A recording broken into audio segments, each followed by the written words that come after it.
always follow the money. That's what I always say. You always follow the money. Yeah. This is Follow the Money with Mitch Moss and Paulie Howard on VSiN.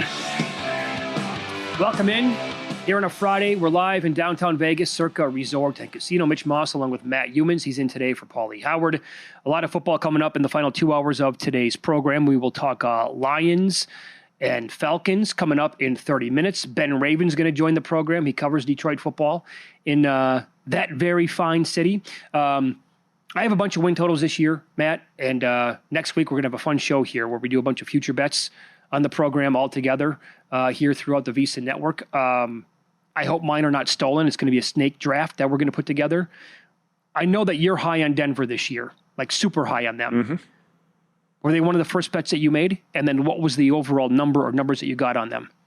Yeah, this goes all the way back to last year in the preseason. I was on your show talking about it. I believe that. Everybody thought the Broncos were going to be bad. Worst team in the AFC West. Blah, blah. Nick stinks. I thought he was going to stink. Yeah, I know. Well, that was a consensus opinion. I watched the Broncos in the preseason. I said, kind of like you did with Taco Bell, we've got to do a 180 on this team. I was very impressed with the depth and the talent that the Broncos showed in the preseason last year.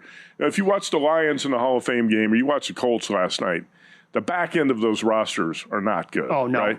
And I watched the Broncos last year in the preseason and said, man, this team is really talented. Low win total of 5.5. Plus, I love to bet over the low win totals if you got a good coach, and a manageable schedule. Sure. The Broncos had that last year with Sean Payton. So this is a carryover. I think this team's going to continue to be on the rise. Don't forget the Broncos started 0-2 last year, finished 10-7. 20 starters came back. They had a good draft, really good offseason, including free agency. And again, this was a defense that led the league in sacks last year with 63. Number 3 in scoring defense at 18.3 points a game.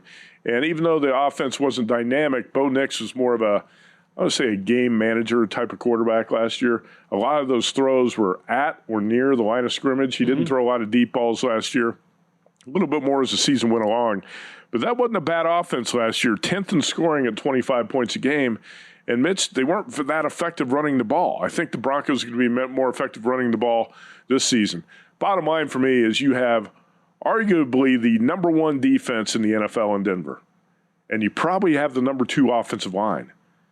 That's a pretty good combination for a team that I think can take down the Chiefs in the AFC West. They also had 25 takeaways last year on the defensive side of the ball.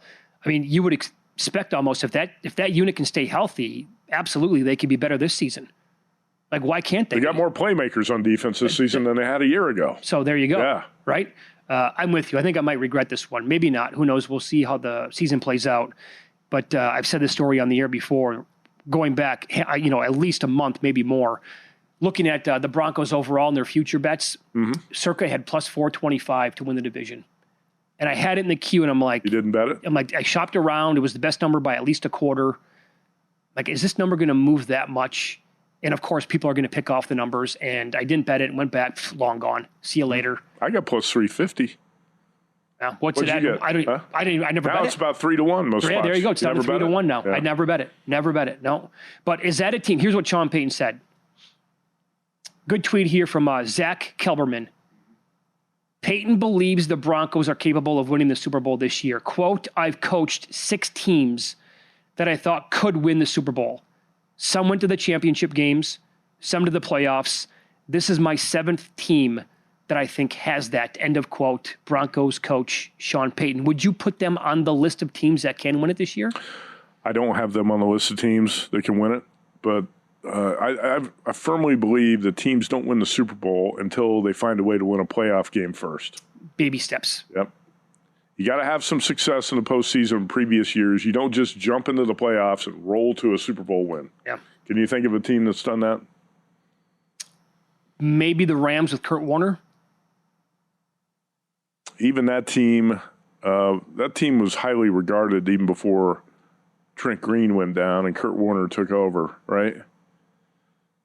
I thought that they were a long shot. I mean, that's the one team that came to mind. Yeah, usually. After Trent Green went down, I think they became a longer shot because nobody thought Kurt Warner could win.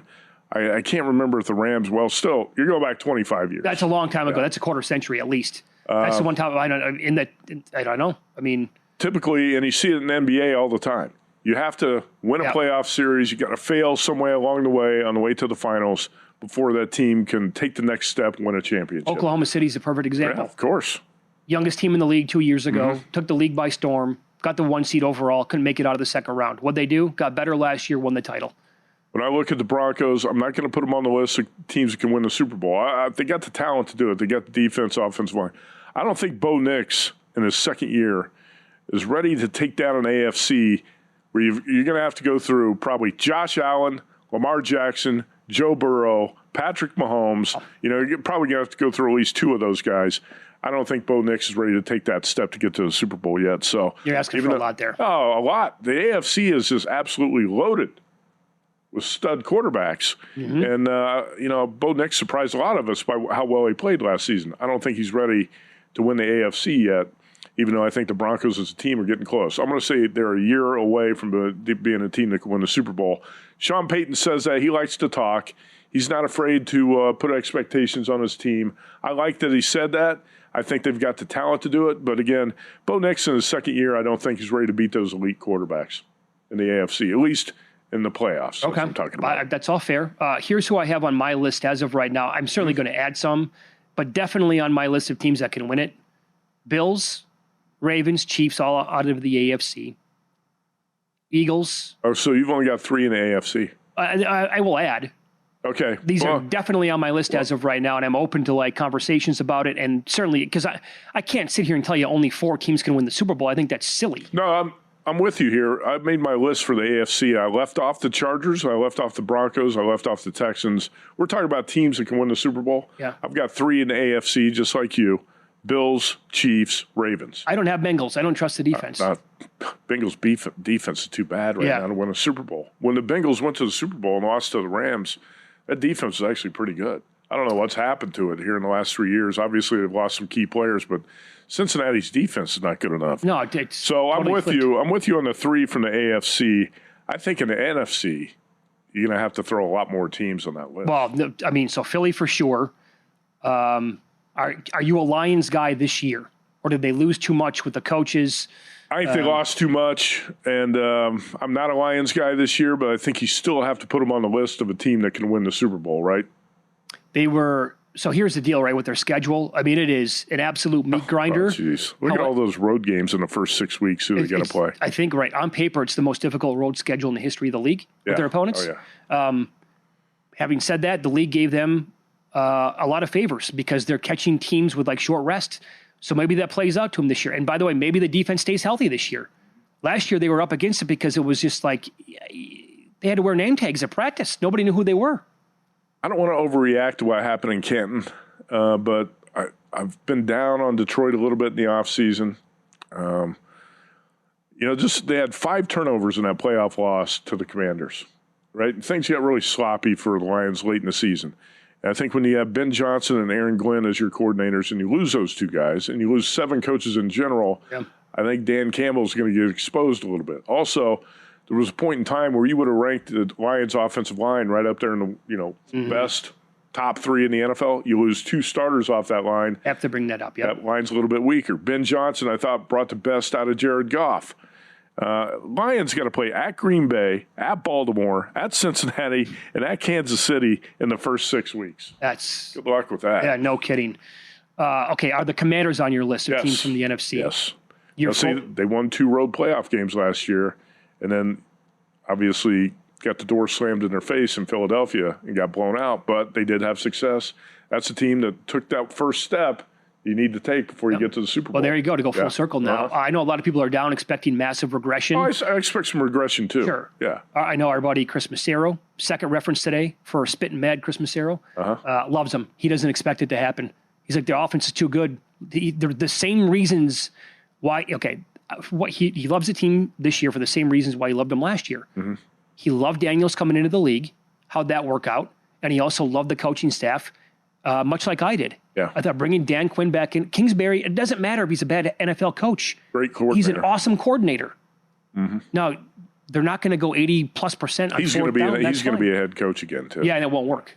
Huh? And it won't work. No, he's got the perfect quarterback right now, Jaden Daniels. The thing is, I think you have to put the Commanders on the list. Even if you expect regular season regression, that's the type of team that could get hot in the playoffs and get there, right? Yeah. Eagles, Commanders, Packers, Lions, Rams, and here's the gray area. Do you put the Bucs and the 49ers on that list? I'm not there with the 49ers. I can't do it. I think that their window's done. I think they slipped. There was a 5-year stretch where they had maybe the best roster in football. I don't think they have the best roster in football. Defense is not even close to this. Not even close. Not even close. So, Buccaneers, there's an angle here where they could get the 1 seed. Soft division, super explosive offense. I think you have to put them on the list, even if you're not super high on the Bucs, you still have to put them on the list, right? So you mentioned the Packers are on your list? I put the Packers on there. No Vikings? I did not put the Vikings. Too big of a question mark with JJ? Yeah.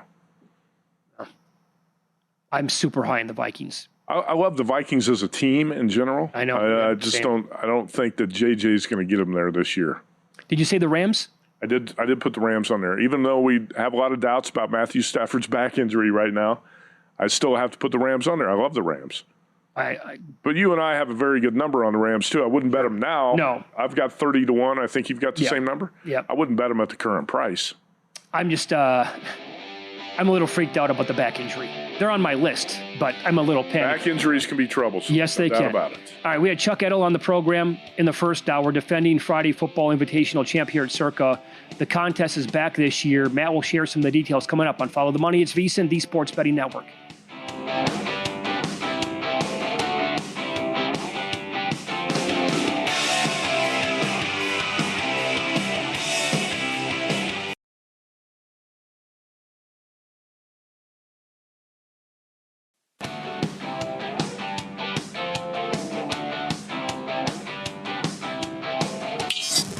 This is Follow the Money on VSiN.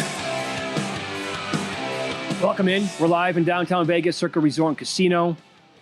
Mitch Moss along with Matt Youmans in for Paulie Howard today. We had Chuck Edel on the program earlier to talk some preseason NFL betting. If you miss any part of the show, you can always go back, search Follow the Money wherever you get your podcasts, or you can search other shows here in the network as well, wherever you listen to them.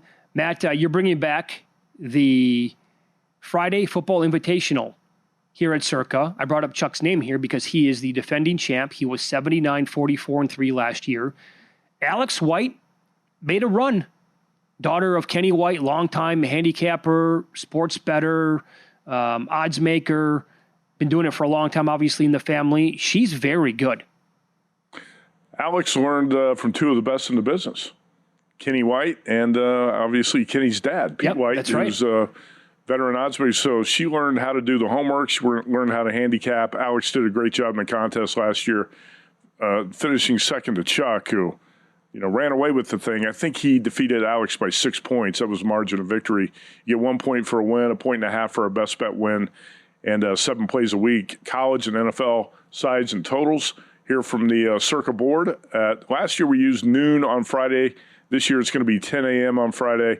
The show's moved up an hour, so you got the contestants have a 5-hour window on Fridays to put the picks in on vsin.com. Have to be in by 3 p.m. Friday, so some of the contestants will sit there and watch the screen all afternoon on Friday before they put their picks in, at the last minute. Others will put their picks in the first hour when the 5-hour window opens up. But again, so if somebody waits until 2:55 in the afternoon and a 7.5 shows, they'll take it. No, they're all playing from the same numbers. They are, okay.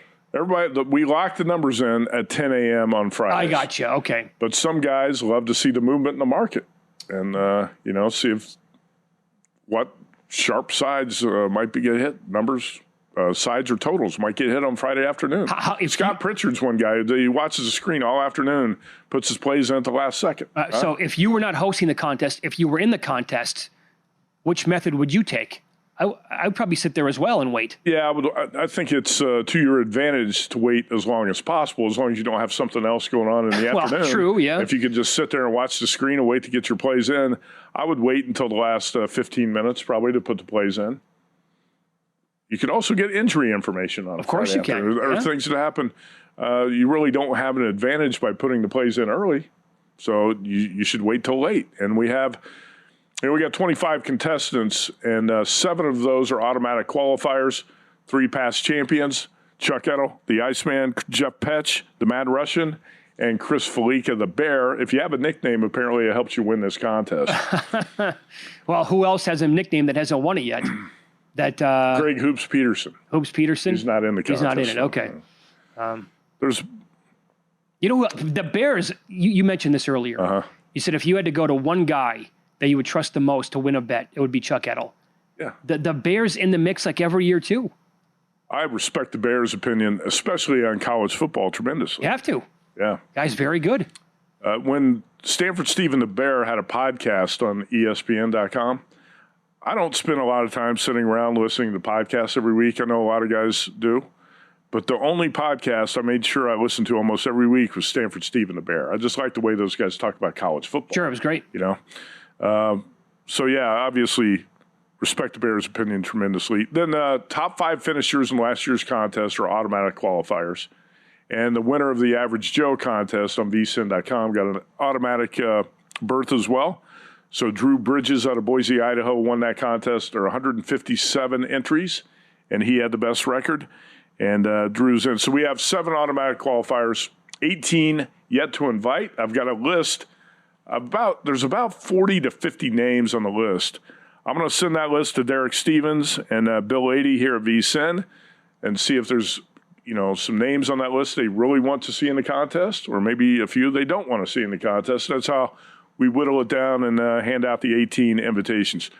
After 9 weeks, the bottom 2 contestants in the field get cut. Derek Stevens especially loves this survivor element to the contest. Sure he does, yeah. And also, I think sometimes it can be a mercy killing, too, when you have a couple people at the bottom who have been really bad, having a bad season, and they just don't want to be further embarrassed. And it really doesn't do any good for the contest to have them in there. So I think you cut out the bottom 2 after week 9, and we do that again week 10, week 11, all the way through week 16 until you get to the final 8. The Elite 8 stay until the end, and it's going to be a 20-week season. We're going to go 2 weeks into the NFL playoffs, and also going to pay the top 5 instead of the top 3 this year. Okay. So Derek Stevens threw another $5,000 in the pot, so we got $30,000, 15 to the winner, 8 to second, 4 to third place, 2 to second place, and $1,000. All contestants get a free roll in this contest. No entry fee. It's all Derek's money. No entry fee. It's just Derek Stevens' money up for grabs. So you get a free roll. And looking forward to it. We're going to start the first Friday, I believe, is September 5th. And Chuck, the Iceman Edel, is going to be in studio that night. And by the way, Dom DeMarco's Pizzeria, where I'm sure you've been with your wife out on the west side of Vegas. Awesome pizza. Dom DeMarco's is going to supply the pizza here in studio every Friday night this season. So thanks to Al Scalliot for doing that again this year. Last year it was Brooklyn's best. And the show is going to be on starting at what time? It's going to be 4 to 7 every Friday night. 4 to 7 every single Friday Derek night. Stevens will be in studio with me at 5 o'clock every Friday night. But the show's going to be 4 to 7. There you go. All right. Is Weston in it again? Weston Stratman is back. There you go. He's done a great job the last 2 years. Top 5 2 years in a row. The original Average Joe. Yeah. Top 5 2 years in a row. He is back. Spittin' Mad Chris Massero. The Boston Strangler. He's going to be back. And hold on. So now he has 2 nicknames? He's got 3. He's also call him Casanova Chris. Oh, that's right. Yeah. Maybe we should stick with that one. I think so? I really get a kick out of Casanova Chris Massero. It was but I got to tell you, Spittin' Mad's also that's a great nickname. That's good. That's a good one. And if you follow him on Twitter, he does seem like a Boston Strangler. So he's so mad, he wants to strangle everybody. He's got 3 nicknames. So he got the Casanova Chris nickname because we were at Del Mar Racetrack last summer. We all ended up over at the Red Tracton's Winner's Circle. We were at the bar, right? And a couple girls walked by the table, and Chris struck up a conversation with one of the girls. And she's good looking. She wasn't great. But anyway, she ends up sitting on his lap, and they were within 15 minutes. They were talking about getting married and looking at family photos on their phone. God. How drunk was he? Yeah, pretty drunk. Yeah, he must have been 12, 15. Oh, my Lord. They were seriously talking about marriage and looking at photos of kids. And that's what? I've never heard this story. That was ridiculous. I wish you never would have even said it on the air. Oh, now I'm going to bust his balls. Oh, my God. I can't wait to see the guy again now. It was. Did you go slap him in the face? What the hell's wrong with you? I just laughed. Oh my! So that's how you got the Casanova Chris nickname. I thought it was what happened Within at Stadium 15 Swim minutes, here. huh? I thought it was what happened with him with another one at the Stadium Swim. Well, that too. Yeah, that was another one. Within 50, she was drunk too, obviously. I don't want to tell you about the girl he had at the Wynn. We went to the Sphere to see the Kenny Chesney concert. I went to the Wynn to a bar, and he picked up a chick at the bar there, and that was bad news. That was bad news, huh? Maybe we should just drop the Casanova Chris. The more we think about it here, how the hell did he get that nickname? Oh, boy. But I will say this. Delmar, Matt, as you can attest to, it's pretty easy on the ice. I love it. That's why you have a debate. What's better, Saratoga or Del Mar? I've never been to Saratoga, upstate New York. I want to go, but I don't really enjoy traveling to the East Coast anymore. I know. We have an open invite whenever we want to go. I can't. It's a long trip. I'd rather get on a plane and go to Hawaii. It's the same amount of time. Than New York. Yeah. But anyway, I can't imagine that Saratoga can top Del Mar because Saratoga has thunderstorms a lot. And it's humid in the summer. And at Del Mar, you have the beach across the street. Yeah. Beautiful women all over the track and a bunch of great bars and restaurants along the beaches outside the Del Mar racetrack. How could that be better? How could Saratoga be better than that? I don't know. Are they going to throw history at you? I don't think history can match what you just ran down. Doesn't matter. No. Yeah. There's too many good spots to go around the Del Mar racetrack, and the weather's so great, and perfect. right there on the beach. And to me, it's the number one racetrack in America. Might have to go there tomorrow again. What have you been there 3-4 times already this year? I think you want me to read the winner's circle? Yeah, I think that's what we're looking for here. Yeah. I misplaced it. My bad. I went a couple weeks ago for 3 days, and thinking about going tomorrow. Not sure. All right. Have you heard about this Winner's Circle proxy giveaway? I have. VSIN and Winner's Circle giving away 2 grand prize packages for the Circa $1,000,007 contest. Each include a fully paid entry, full season proxy service from the team at Winner's Circle Proxy, exclusive behind-the-scenes tour of the VSIN studios in Las Vegas. I can't help it. I was laughing. How long will that behind-the-scenes tour take? A long time. You got to build it up. Huh? Half the day. It's going to be well worth your time. It's like going to Disneyland. It's free to enter. Just go to winnerscircleproxy.com/VSIN. Fill out the short form before August 17th. Don't miss your shot to play for $6 million in guaranteed prizes this season. winnerscircleproxy.com/VSIN.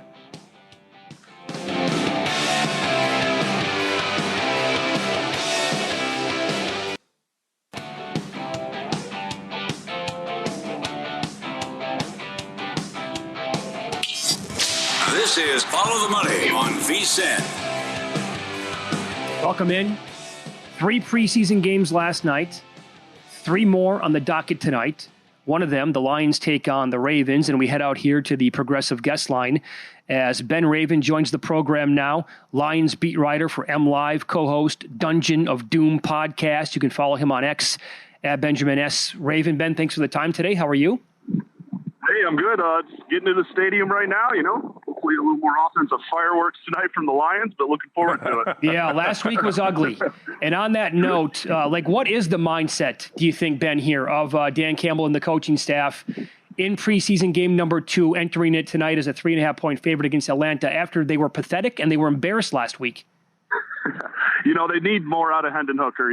I'm giving him slack for last week just because he went in the second half, down multiple scores, and it seems like they just wanted to get the heck out of there healthy as possible after handing it off to Jabari Small 12 times. So they want to see him execute the offense. I mean, he did look good through the first 2 weeks of camp. So I want to see that guy, the guy who wasn't thinking too much, the guy that was making calls at the line and looking a lot more comfortable. He's kind of slipped into the habits of last year where he's thinking a little too much. He's scrambling a little too much. I mean, when somebody's not throwing the ball in practice and they're just scrambling, it's nobody's getting better when you do that. So they want to see growth out of him. They want to see a little more from the passing game without question. Ben, how about John Morton, the new offense coordinator? How much different are things going to be under him than they were under Ben Johnson? Everything we've been told in front of the podium, behind the podium, is that I'd be crazy to change too much. And I mean, I kind of agree with that too. When you're top 5 offense 3 years in a row. Like, don't reinvent the wheel. And I don't think it'll be that much different. You know, we do see it's hard to tell this time of year, but a ton more play action. And I do think, like, he has a lot of those qualities of Dan Campbell. Like, they want to run the ball first, but they know what they have in the passing game. So, like, I just don't see him reinventing the wheel too much. You know, try sticking what you're doing. There's still going to be the fun trick plays. There's still going to be an explosive offense. But, yeah, it's been a slow development to the start of camp for the offense for sure. I mean, the defense has been just kind of dominant in Allen Park. Yeah, just need that unit to stay healthy this year. Had they last year, I think they win the entire thing. Okay, so what's the breakdown, you think, once the regular season gets here, Ben, in the backfield between Gibbs and Montgomery? It's still, you know, the last couple of years I've been like, you know, it's a 50-50. It's a 50-50. This year I really do think it's going to be Gibbs 60-40. Like, they're still going to try and protect him, but they want him to do more in the passing game. They really want more out of him there, but, like, he's a superstar. Like, he's a superstar. David Montgomery is great. Going to be a vital part of the offense. But, like, when you got something like Gibbs, you gotta ride it. And I think they know that too. And I think David Montgomery might be even better suited for a role like that. Just short yardage. I mean, he looks good too. But, like, when you're sharing the backfield with a legit breakout player like Gibbs, you know, you got to start leaning on your main horse a little more, I think. You know what? One thing I think handicappers need to spend more time on is handicapping offensive lines and which teams have the best and worst. And the Lions have had one of the best, but they have 2 new starters on that offensive line this year. So how much different is that Detroit offensive line going to look? And where would you rank that Detroit offensive line within the NFL? You know, the Eagles, the Broncos got 2 of the strongest. Where do you think the Lions rank right now? You know, I think the biggest loss of the offseason over the coordinators, over anything else, was Frank Ragnow. And I think it's still got potential to be a top 10 unit, no doubt about it. I'd still put him in that top 10, but it slipped a little because, I mean, Graham Glasgow is going through his 3rd position change in 3 years back at center. You got the rookie Ratledge, and then you got Christian Mahogany at the other guard spot who only started 2 games last year. I mean, losing Ragnow, losing Kevin Zeitler, that's a big deal. But, you know, Taylor Decker is going to be ready to go here before too long.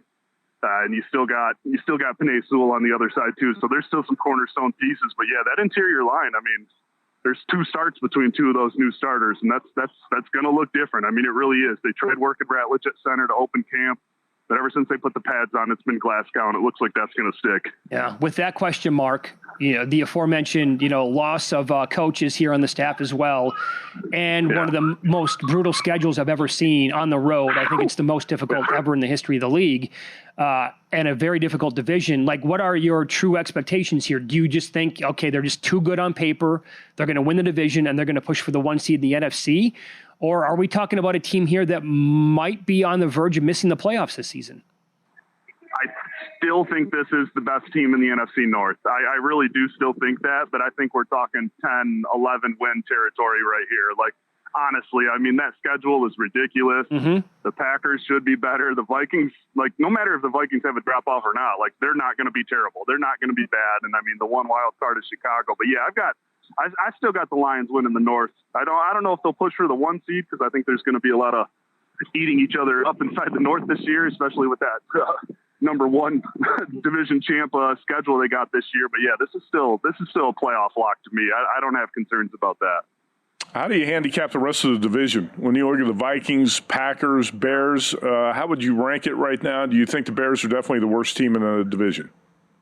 I do. I think it's Lions, Packers, decent little gap, Vikings, decent little gap, Bears, just because I have a lot of faith in Ben Johnson. I just think his offense, it's going to take a minute. I mean, it really is. I mean, that is a complex, intricate, timing-based offense, and it's going to take a minute. So I do still have the Bears as the clear-cut last-place team, and I do think the Lions and Packers are, you know, comfortably ahead of the Vikings this year. I'm not trying to sleep on the Vikings too hard, but rookie quarterback, some changes on that defense, there's going to be a little drop there. There's going to be no 15-win teams in the North this year. I'll say that. Let's follow the money here on VSiN. Yeah, you're spot on with that. I would bet on that. The Sports Betting Network, our guest, Ben Rabin, Lions beat writer for M Live, and he's the co-host of Dungeon and Doom podcast. Follow him on X at Benjamin S. Raven. So you said the defense has been like incredible so far in camp. I'm guessing that's like the entire side of that. Doesn't matter first string, second string. Are they kind of licking their chops tonight to go and prove it when they get a chance to play Easton Stick and Emory Jones here against the Falcons? Yes, absolutely. Like the Lions aren't going to play any of their top guys, like no starters. I don't even think we're still up in the air about Tyreek Williams and Tate Ratledge playing tonight too. So it's going to be the backup squad. But yeah, that defense, it's the linebacker room and the defensive backfield. It's been interesting. They've added 5 corners in the last month, including 2 this week just due to injuries. But it's an aggressive group. Like it really is just an aggressive group. And I think Kelvin Shepherd has really taken what AG put down and has really carried it through. I mean, they've been mentoring him for that role for the last 2 years, and that's been the more seamless transition very clearly to start the first 2+ weeks of camp out there. But yeah, this group's going to be looking to get after it, especially after last year. Last week in Canton, because like that defense got put in some tough spots. I know they gave up 34 points, but 3 short fields, held to some field goals in the second half. They're going to be looking to prove a point here tonight. I was going to say, would you bet the Lions tonight? The betting market's moved in that direction to where the Lions are 3.5-point favorites. And what type of game do you think? A low-scoring game, a high-scoring game? 33.5 the total. Let me say under and Falcons cover. I would think that. I think it's going to be ugly. There's been some real growing pains on offense, and Kyle Allen's probably going to play the whole second half. And that was a little. I mean, he had the one bright spot in the long drive, but I mean, going into this game, it's like, all right, Hendon, you gotta show something. I'm not out on him. I'm not waving the white flag on it, but I have no reason to think this team's going to light up the scoreboard tonight, and I don't see a reason why the Falcons will light it up either. But I do think it'll be low scoring, close, and ugly. Yeah, this doesn't look like it's going to be very entertaining tonight. When you look at these backup quarterbacks on both sides, this is going to be one of those classic ugly preseason games you would think. And probably the under is the way to look unless you have special teams or defensive scores. Who knows? How are the Lions going to approach the rest of the preseason? Are we going to see Jared Goff and the starters and the first-team offense a lot more in week 2 or week 3 when you got 4 preseason games? You will see them in Green Bay in week 1. They will not touch the field in the preseason. They've got the Dolphins coming to town for joint practice next week. That's when the starters get their work. And then the Texans come to town for joint practices the next week. Dan Campbell really likes to save his starters for those joint practices where you can go hard, but it's in a more controlled environment. I mean, since he's been here, they're not playing their top 35, top 40 guys. It feels like, honestly, in the preseason. No, you will not. I would say 99.9999% chance you will not see those guys at all. Like, I don't even think Khalif Raymond will play in the preseason. Like, it goes that deep. Well, that's a very strong piece of information. Follow Ben on X at Benjamin S. Raven. Listen to his podcast, co-host of Dungeon of Doom. Ben, that was great. Thanks for the time. Enjoy the game tonight. Hey, appreciate you all. Thank you. You know what I liked a lot about that as he joined us here on the Progressive Guest Line? I'm going to say 9.5 out of 10 people that we get on from a local market is always positive. Positive. Always. All the Raiders reporters are positive, right? Everyone headed for a big season. You'll bet the over, right? Quarterback's looking great in camp. Sure. They can win their division. Whatever team you're talking about. Doesn't make a difference. Yeah, things are looking good. You won't believe guys in camp. Yada, yada, yada. My antenna automatically goes up when a local guy comes on and says, yeah, I'm not so sure. Like for tonight's game. Offense has been struggling. Yep. It's been ugly. I tell you what, if he's not going to play his first-team offense in any of these preseason games, it makes me like the Packers a little bit more in that Week 1 game. Green Bay, Week 1? Oh. Well, we've seen this now. The Bengals made it, right? A point this year. We've been bad the first 2 weeks coming out of the gates. We can't have that happen anymore. Teams are going to, I think, take it a little bit more seriously, and we'll go over the games that we have this weekend, including an 8.5-point move in a preseason game.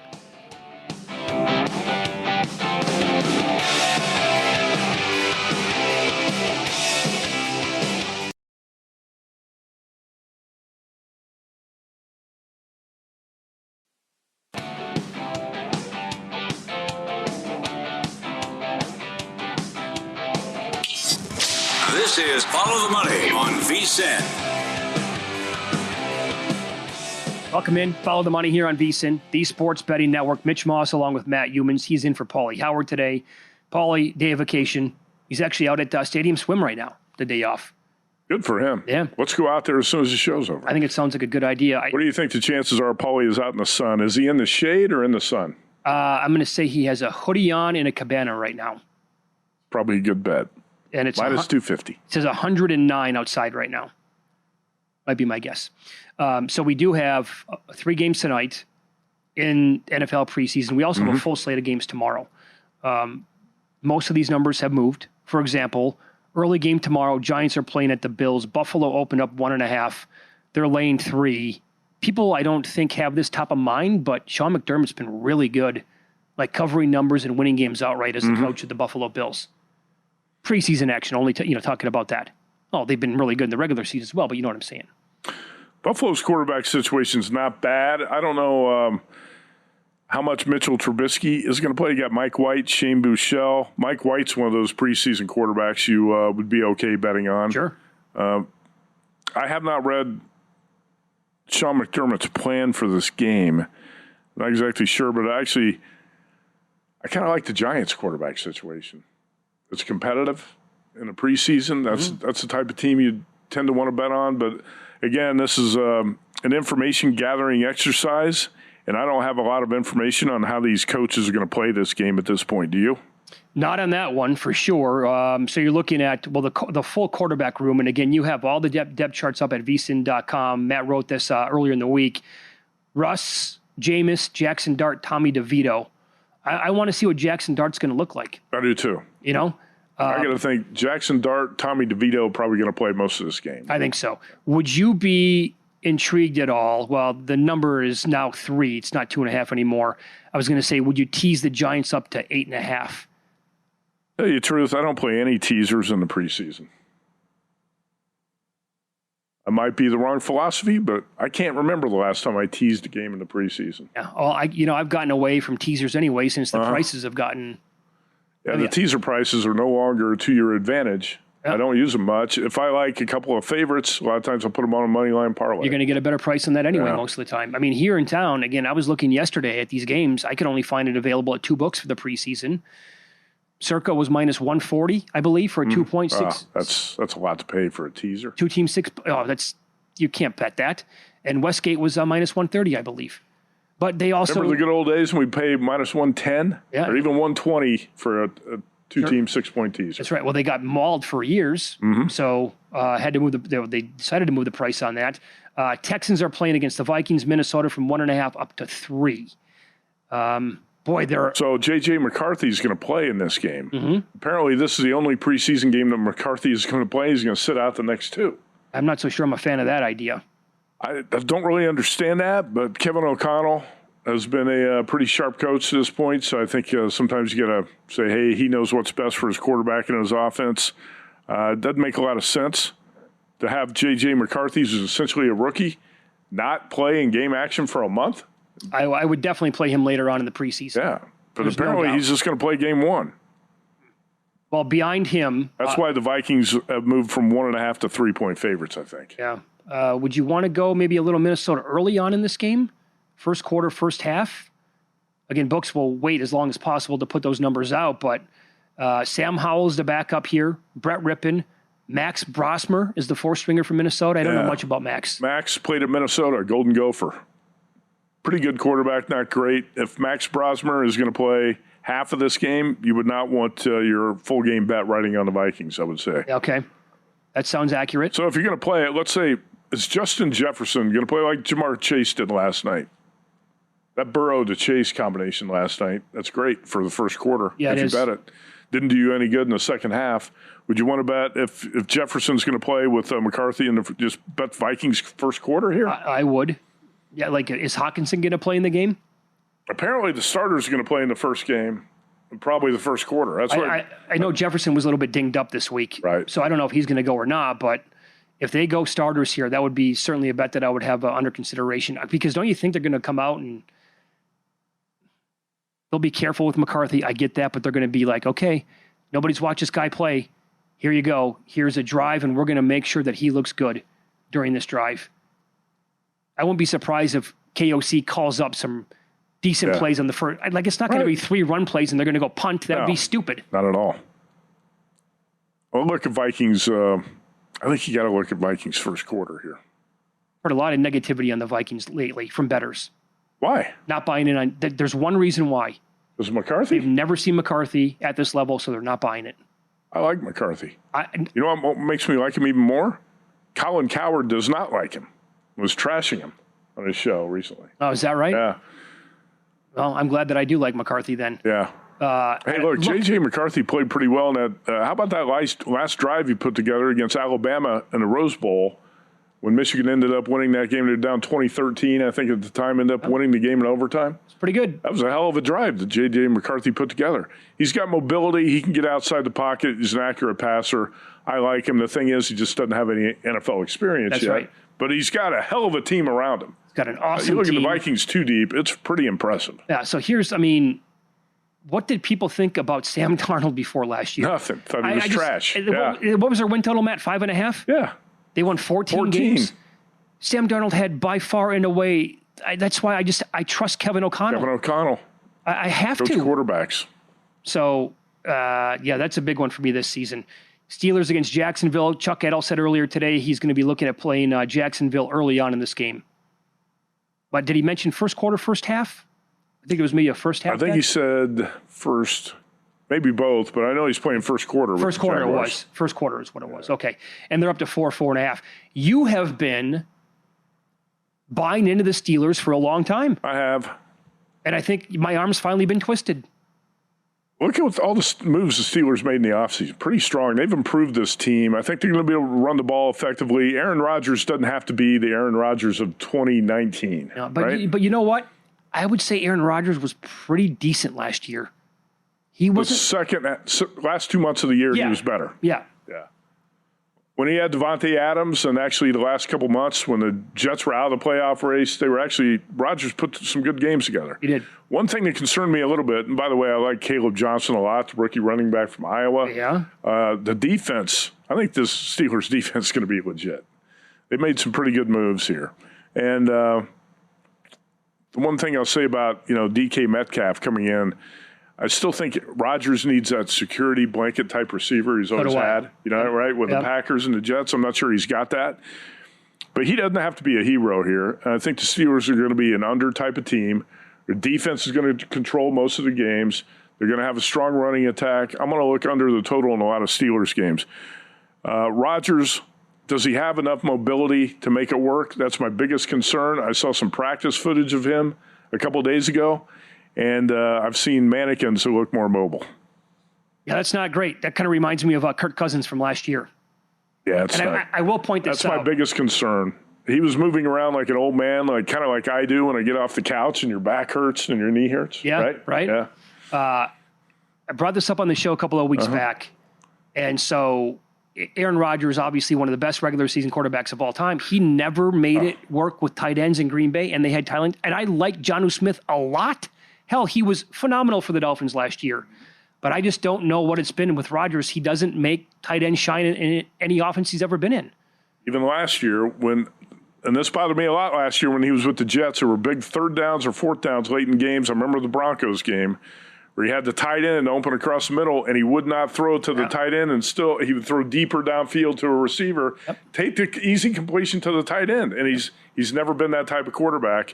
I don't know if Arthur Smith can change him a whole lot, but here's the thing. He doesn't have to be a superstar in this offense to make it work. Matt, how much do you dislike driving into work every single day? Well, every day I drive in, Mitch, I probably witness 3 or 4 ridiculous driving maneuvers by others that will drive you wild. There are animals on the streets, right? It's unbelievable. Like if a cop was right there with you, they're going to be like, I got to light this guy up. That's got to be a ticket. And how many times you turn around and say, where are the police? When this stuff is going on, they're never around when they need to be. I hate driving on the streets in Las Vegas, and more people than ever in Nevada on roads here in the state are driving with expired tags, fake plates, or no insurance whatsoever. Or no plates at all? That's a good sign, yeah. If one of them causes a crash, if one of them hits you, who's going to cover your medical bills, your lost wages, your recovery? The scary truth is it could fall on you. That's why Al Lasso from Lasso Injury Law urges you to check your auto insurance policy today. Make sure you have uninsured and underinsured motor coverage. This isn't about selling insurance. It's about protecting yourself when others don't.